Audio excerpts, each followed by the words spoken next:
You're listening to Fish Grow Plants, a podcast all about practicing and sharing the love of aquaponics, hosted by Logan Schoolcraft. Hello and welcome to Fish Grow Plants. In today's episode, we're answering the question, what are aquaponic rafts? I've got a quick question to start things off with here. Have you ever thought you knew the answer to something before, but you weren't sure or needed a little clarification? Well, how about this for embarrassing? I think it was in high school, just to set the scene for you, and there was some project or activity coming up that required some extra supplies and random things. No biggie, just make sure you get it in by the end of the week type of thing. Well, I was tasked with getting tissues, so the only tissues I knew of were the tissue paper kind that you wrap gifts with. This feels bad just saying it. Well, if you can guess where this is going, I showed up with the tissue paper and received the most quizzical look in the world, followed shortly by the statement, I meant facial tissues. Ugh! What? What is a facial tissue? I wanted to know. Well, it's that light piece of material you blow your nose with. No, that's called a Kleenex. An awkward pause should be inserted here as the epiphany sank into me, and I realized I equated a brand name to an item and neglected to realize the common term for it. Oh. So what does this have to do with aquaponic rafts, you ask? Well, I just wanted to illustrate the point that you probably already know what they are, and a little clarification would solidify that so you don't have an awkward realization moment like I did. Okay, enough with the embarrassing stories. Let's dive in. Aquaponic rafts are simply the floating support structures used in a deep water culture system that allow the plant to be supported above the water while their roots remain below. See? Pretty straightforward. But since we're here, let's go ahead and dive into some of the details. So, what are characteristics that make a good aquaponic raft? Well, being sturdy, being insulative, being non-reactive, being non-toxic, being easy to handle, being easy to clean, being reusable, and being functional with your net pots or grow plugs. So what kind of material or materials fit this bill? Well, it pretty much comes down to foam for most of us. Yes, I think some people have access to some natural materials that will work, but for the rest of us, we'll be using foam, at least for the time being.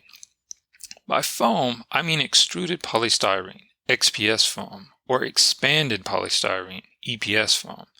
XPS, or the extruded polystyrene foam, is the smoother looking of the two. The EPS, or the expanded polystyrene foam, is the type made up of a bunch of tiny white balls. Think of a styrofoam cup. Can you picture all those tiny little balls mashed and glued together? That's EPS foam. If you buy new foam, odds are it's going to be pure foam. That means no additives or chemical coatings that you don't want leaching into your system water. How do you know if it's pure foam? Well, the easiest way is if it says it right on the sheet itself. If not, the SDS, safety data sheet, and the manufacturer should be able to answer that question. Please do not use any other type of insulation or foam support.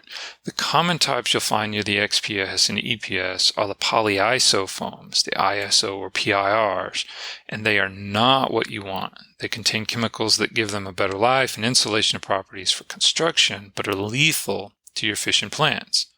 Also, please don't let a salesman tell you his type of foam is the same without verifying the paperwork for the material type hand in hand. Oh, when you do buy, I'd suggest a 2-inch thickness.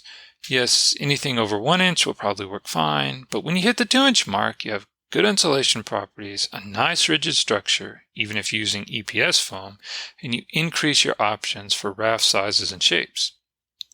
Alright, for the sake of argument, I'm assuming you're a DIY type and have some XPS foam purchased and are now wondering what to do next. Well, it's time to get drilling, or should I say, hole sawing. That's right. If you've got your foam in hand, you now have to make it into a raft. And you have to make it into a raft by cutting holes out that hold your net pots. This is where you need to be careful and do a test fit, then test cut on one hole only.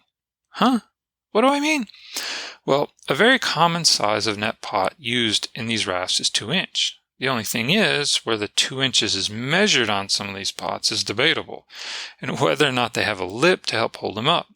That means you really need to check not only the size of your net pot and its lip, if it has one, but also the size of your hole saw and the size of the hole that it makes. I know that's a lot of words, but the short of it is to test all of this by doing a practice cut and fit on one hole for one cup only. Then you will know for sure. Once you know you have the right hole saw and net pot combination, you have to figure out how many rafts you're going to make, which impacts your construction methods. For a commercial operation, you'd probably want a good template to mark the size of the rafts out before cutting and have an easy method for removing the foam plugs from the hole saw. But if you're getting started out and looking at a mini type system, you can probably get by with a small saw or razor blade and your hole saw. I pretty much just use a screwdriver or a long screw to dig the foam plugs out. If you're not sure how to space your holes, you'll need to visualize the plants sitting on the rafts. Are they tall, short, wide, or a mix? I don't know of any hard and fast rules on the hole placement, but remember to keep a good border around your holes. That is, don't put a hole within 2 inches of the edge of your raft. I like a nice even spacing about 6 inches on center, but feel free to make some holes closer and some further apart. With a small system, you'll be able to easily change this once you see what works and what you like or don't. Fair warning here, the hole sawing can either be loads of fun or drive you mad. It's done both for me. Okay, let's jump ahead and assume you've got all your cutting and drilling done. The last step here is to coat the top surface in a good paint. Not just any paint though. An ideal paint is a brilliant white gloss or semi-gloss, 100% acrylic latex exterior paint with no mold or mildew protection.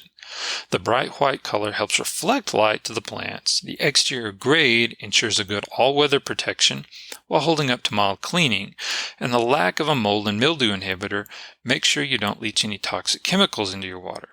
Be sure to coat the top, sides, and slightly into the holes you drilled. The other obvious reason for painting the rafts is UV protection. So make sure if you can see it, you paint it. This goes to say you don't have to paint the bottoms. A good quality paint should only take 2 coats, but a cheaper paint might require more. Then let them dry for as long as you can. I mean, well, more than 2 days. Trust me, I had paint peeling off rafts because I rushed this step. Just be patient. You'll be glad you did. Well, that's in a nutshell. Actually, it's probably more than you wanted. But one more takeaway here is that you don't have to make your own rafts anymore. If you're not DIY oriented, no more worries. There are several suppliers out there more than willing to provide you rafts. Search for Aquaponic Grow Raft or Deepwater Culture Raft Boards, or some combination of the words aquaponics, hydroponics, deepwater culture raft, or maybe the word lettuce thrown in there too. But not to leave you hanging, if you take a look at the blog, I put a few links to places directly for you to check out. perpetualfood.com, aquaponics.com, theaquaponicsource.com, and globalplasticsheeting.com. So take a look if you don't feel like going through all the effort of cutting, drilling, and painting. But no matter what choice you select, I hope the mystery of aquaponic rafts has been cleared up, and maybe, just maybe, you'll give them a try. Happy aquaponic.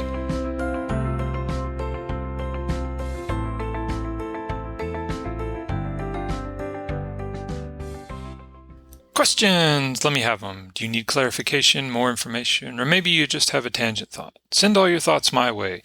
See the website fishgrowplants.com for episode details, or just firing off an email to fishgrowplants@loganschoolcraft.com and I'll get back to you. So, was this episode good, bad, ugly, or other? Let me know. Comment, email, smoke signals, it doesn't matter. I love to hear from you. Your feedback is immense and I'm always grateful for it.